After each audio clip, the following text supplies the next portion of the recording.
GVMC కార్యాలయంలో ACP trap NAD కొత్త రోడ్లోని జీవీఎంసీ జోనల్ కమిషనర్ కార్యాలయంలో tax collector and junior assistant M Srinu ఏసీబీకి చిక్కాడు. ఫిర్యాదుదారుడి నుంచి 30,000 లంచం తీసుకుంటుండగా ఏసీబీ అధికారులు ఆయన రెడ్ హ్యాండెడ్ గా పట్టుకున్నట్లు సమాచారం.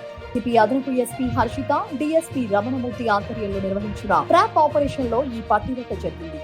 ఘటనకు సంబంధించిన పూర్తి వివరాలు ఇంకా తెలియాల్సి ఉంది.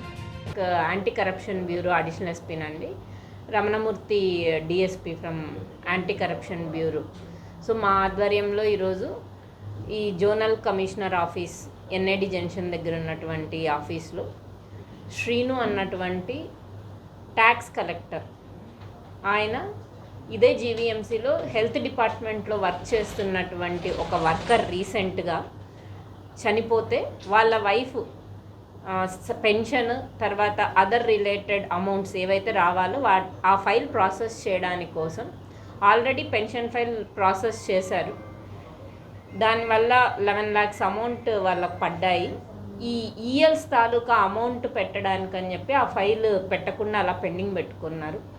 అమౌంట్ ఇస్తే తప్ప, ఈ 30,000 ఇస్తే తప్ప అది ప్రాసెస్ చేయమని చెప్పి కంప్లైంట్కి చెప్తే కంప్లైంట్ ఏసీబీని అప్రోచ్ చేస్తే చేశామండి. ఫర్దర్ డీటెయిల్స్ డిఎస్పీ రమణమూర్తి గారు మీకు డీటెయిల్గా చెప్తారు. అప్పల్ నారాయణ గారు, ఆయన పబ్లిక్ హెల్త్ వర్కర్. ఆయన అనారోగ్య కారణాల వల్ల సర్వీస్ ఉంటుండగా చనిపోయడం జరిగింది. చనిపోయిన తర్వాత ఆయనకు రావాల్సినటువంటి పెన్షన్, అలాగే గ్రాట్యుటీ, ఎర్నడ్ లీవు, అలాగే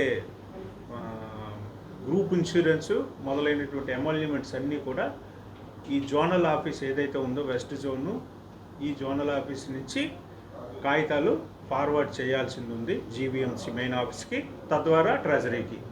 అయితే ఈ మన ఈ జోనల్ ఆఫీస్లో ఉండేటువంటి ట్యాక్స్ కలెక్టర్ ఎవరైతే ఉన్నారో ఈయన ఈ జోనల్ ఆఫీస్కి సంబంధించినటువంటి మొత్తం ఎంప్లాయీస్ అందరి తాలూకా పెన్షన్స్ కానీ, శాలరీస్ కానీ, బిల్స్ అన్నీ కూడా ఈయన డీల్ చేసేటటువంటి గుమస్తా ఇక్కడ. ఎందుకంటే ఇక్కడ ట్యాక్స్ కలెక్షన్ అనేది లేదు ఈ జోన్లో. సో ఆయనకి ఈ డ్యూటీ అసెస్ చేయడం జరిగింది. సో ఆయన ఈ డ్యూటీ చేస్తున్నాడు.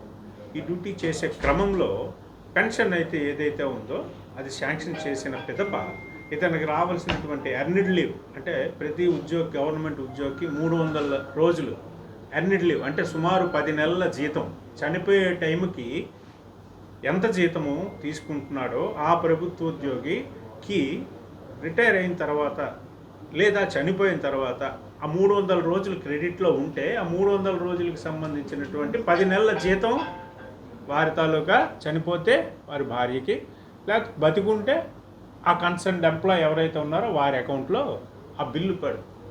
సో ఆ ఎర్నడ్ లీవ్ ఈ కమిషనర్ గారి ద్వారా శాంక్షన్ చేయించి ఆ బిల్లును ప్రాసెస్ చేసి జీవీఎంసీ మెయిన్ ఆఫీస్కి పంపించి తద్వారా ట్రెజరీకి పంపించాలంటే 30,000 రూపాయలు లంచం అడిగాడు. అతను లంచం ఇవ్వడం ఇష్టం లేనటువంటి సదరు కంప్లైనెంట్ ఎవరైతే ఉన్నారో ఆ కంప్లైనెంట్ మాకు అప్రోచ్ అయ్యి నిన్న రిపోర్ట్ ఇవ్వడం జరిగింది. రిపోర్ట్ ఇచ్చిన పిదప మేము ఈరోజు కేసుగా నమోదు చేసుకొని ఆ కెమికల్ పూసినటువంటి కరెన్సీ నోట్లు ఏవైతే ఉన్నాయో లంచం డబ్బుల్ని తీసుకొచ్చి కంప్లైనెంట్ ఎవరైతే ఉన్నారో ఇక్కడ ట్యాక్స్ కలెక్టర్ ఎం శ్రీను గారికి ఇస్తుండగా రెడ్ హ్యాండెడ్గా అడిషనల్ ఎస్పీ గారి ఆధ్వర్యంలో నేను, మేడం, మా సిబ్బంది వచ్చి రెడ్ హ్యాండెడ్గా పట్టుకోవడం జరిగింది. అలాగే దీని మీద మాకు 1064 కంప్లైంట్ కూడా చేయడం జరిగింది.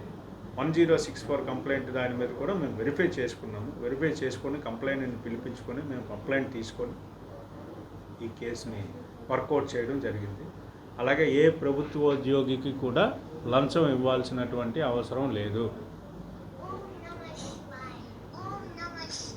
ప్రభుత్వ ఉద్యోగం నిస్వార్థంగా పనిచేయాల్సిన బాధ్యత ప్రతి ఉద్యోగి మీద ఉంది. కాబట్టి ప్రజలు కూడా ఎవరు కూడా లంచం ఇవ్వాల్సిన భయపడక్కర్లేదు, ఎవరు లంచం ఇవ్వాల్సిన అవసరం లేదు. ఇమీడియట్గా 1064కి కాల్ చేస్తే ఇమీడియట్గా మేము రెస్పాండ్ అవుతామండి. ఈ 1064లో వచ్చిన కంప్లైంటే మేము దీన్ని ట్రాప్గా మలచడం జరిగింది.